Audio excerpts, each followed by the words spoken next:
Hello everyone, welcome back to my channel Xgene and ProteinX. In this tutorial video, I'm going to talk about gut microbiota and autoimmune disease. So mainly I focus on that molecular mechanism of gut microbiota inducing autoimmune disease. Let's begin. The gut microbiota of patients with autoimmune diseases that includes numerous kind of autoimmune disease. Those are rheumatoid arthritis, systemic lupus erythematosus, spondyloarthritis, primary Sjogren syndrome, Behçet's disease.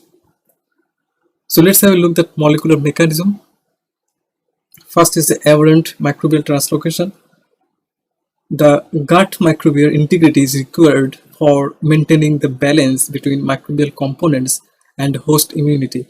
So it does not elicit overactivation of immune system.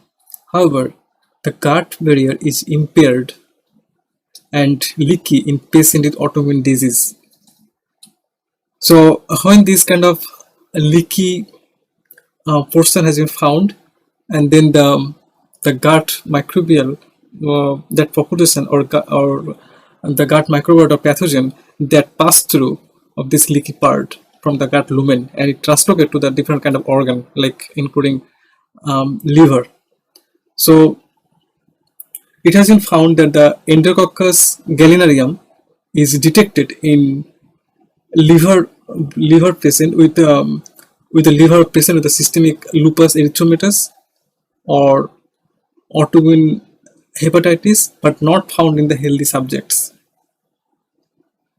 So the bacteria that Enterococcus gallinarium that translocate from the gut lumen and it translocate to the liver, and it induces systemic lupus erythematosus, this autoimmune disease.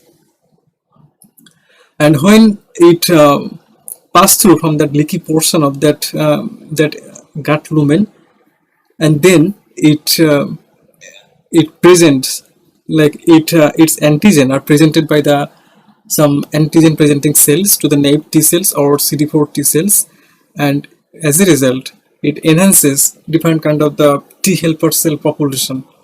So as a result, the different kind of autoimmune disease occurs, including rheumatoid arthritis. So the Porphyromonas gingivalis, this is one of the pathogen which expresses peptidyl arginine deaminase, and it generates epitopes that are recognized by the anti-cytolynated protein or peptide antibody, which initiates cytokines leading to rheumatoid arthritis. So next is the molecular mimicry. So based on the sequence similarity between autoantigens and microbial peptides, molecular mimicry has long been proposed as an important mechanism involved in the development of the autoimmunity, in which the immune cells can be cross-activated by microbial peptides and become overactive and autoreactive. So this kind of microbial antigen, it has some molecular mimicry with some antigen or peptide that present in a human body. So the immune cells that react against this kind of peptide that has the structural similarity with the molecular antigen.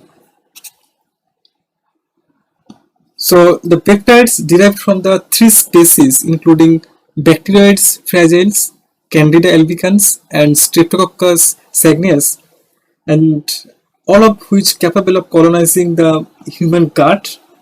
So the similarity with type 2 collagen.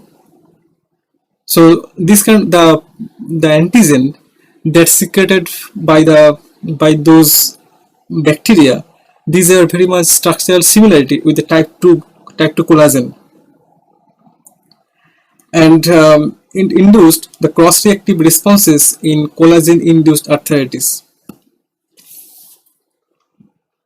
So next is the Prevotella copri. This is one of the gut microbiota, and also it can also express antigens that mimic synovial and ribosomal peptides in rheumatoid arthritis. So next is the dysregulated immune response mediated by microbial derivatives. So the distributed microbiota and their derivatives such as nucleic acid, polysaccharides, metabolites, toxins might trigger the aberrant activation of innate immune cells like dendritic cells or macrophages or other kind of immune cells. So as a result, the upregulation of the pro-inflammatory cytokines, including type 1 IFN, IL-12, IL-23, so leading to the overactivation of the T cells and natural killer T cells, and as a result, the autoimmune disease occurs. And also the dendritic cells or other kind of antigen presenting cells that present the derivatives or antigens to the CD4 T cells, and it leads to the differentiation of the T cell subtypes, including Th1, Th17, and also T follicular helper cells.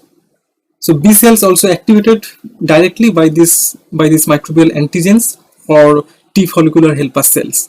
So as a result, overactivation of these T cells because of and causing the rheumatoid arthritis and other kind of autoimmune disease. So next is the deficiency of the TLR2.